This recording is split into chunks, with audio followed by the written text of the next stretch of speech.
வணக்கம் மக்களே. விஜயின் திருவாரூர் நாகப்பட்டினம் சூறாவளியினால் 3 விஷயங்கள் மறக்கடிக்கப்பட்டு விட்டன. 1. கரூரில் நடந்த திமுகவின் முப்பெரும் விழா.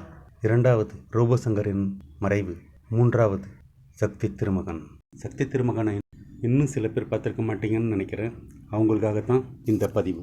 சரி, சக்தி திருமகன் எப்படி இருக்குது? 1986 கும்பகோணத்தில் ஒரு பழங்குடி இன பெண்ணை ரேப் பண்ணி கொலை செஞ்சிடுறாங்க. அவங்க குழந்தைய குப்பையில் போட்டுடுறாங்க. 2025 விஜய் ஆண்டனி அரசியல் புரோக்கர். யாராலையும் செய்ய முடியாத காரியத்தை அசால்ட்டாக செய்கிறார். அதுக்கு ஒரு உதாரணமும் கொடுக்குறாங்க. ஒரு பொண்ணு டிரான்ஸ்ஃபருக்கு அறநிலைத்துறை அதிகாரிகிட்ட 40 லட்சம் கொடுத்து ஏமாந்து போன ஒருவரின் பணத்தை அசால்ட்டாக வாங்கி கொடுக்குறாரு. கவர்மெண்ட் டிரான்ஸ்ஃபர், ப்ரொமோஷன் முதல் அமைச்சருக்கு என்ன உதவி தேவைப்பட்டாலும் அசால்ட்டாக செய்து முடிக்கிறார். ஒரு கட்டத்தில் இவரால் முடியாதது ஒன்றுமே இல்லை என்பது போல் காட்டுகிறார்கள். இவருடைய குரு யாருன்னா, நார்த்தில் உட்கார்ந்து கொண்டு உலகையே ஆட்டி படைக்கிற ஒரு இன்டர்நேஷ்னல் அரசியல் புரோக்கர் அபியங்கர் சீனிவாஸ்.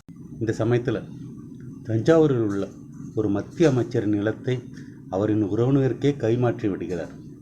அதில் விஷயம் வெளிப்பட்டு தன் குரு அபியங்கர் சீனிவாசனாலேயே விஜய் ஆண்டனியை கொல்ல ஆள் அனுப்புகிறார். விஜய் ஆண்டனி மாட்டிக்கொள்கிறார். அந்த அபியங்கர் சீனிவாசன் தமிழ்நாட்டுக்கு வந்து இவரை விசாரிக்கிறார். அப்போதுதான் முதல் காட்சி. அந்த குழந்தை விஜய் ஆண்டனி என்பதை அவர் புரிந்து கொள்கிறார். மேலும் அவங்க அம்மாவின் இறப்பிற்கு காரணமான தன்னை கொல்லத்தான் விஜய் ஆண்டனி இத்தனை காலம் காத்திருந்தார் என்று அவர் தெரிந்து கொள்கிறார். அந்த குப்பையில் போட்ட குழந்தையை வாகை சந்திரசேகர் எடுத்து வளர்க்கிறார். பெரியார் சிந்தனையுடன் வளர்க்கிறார். இதோட இடைவேளை வருது. இந்த படத்தில் லாஜிக் இருக்கா இல்லையா அப்படின்னு நம்ம யோசிக்கவே விடக்கூடாதுன்ட்டு முடிவு பண்ணி படத்தை எடுத்திருக்கிறாங்க. படம் விறுவிறுன்னு போகுது. முதல் பாதியில் எவ்வளவு வேகமாக போனதும் அவ்வளவு இடைவேளைக்கு பிறகு சவசவன்ட்டு ரொம்ப மெதுவாக நகர்ந்து கடைசி 10 நிமிடத்தில் வேகம் எடுத்து எல்லைக்கோட்டை தொட்டு நான் பாசா என்று கேட்பது போல் இருக்கிறது. தமிழ் சினிமாவுக்கே உரிதான செகண்ட் ஆஃப் சிண்ட்ரோம் இந்த படத்துக்கும் இருக்கிறது.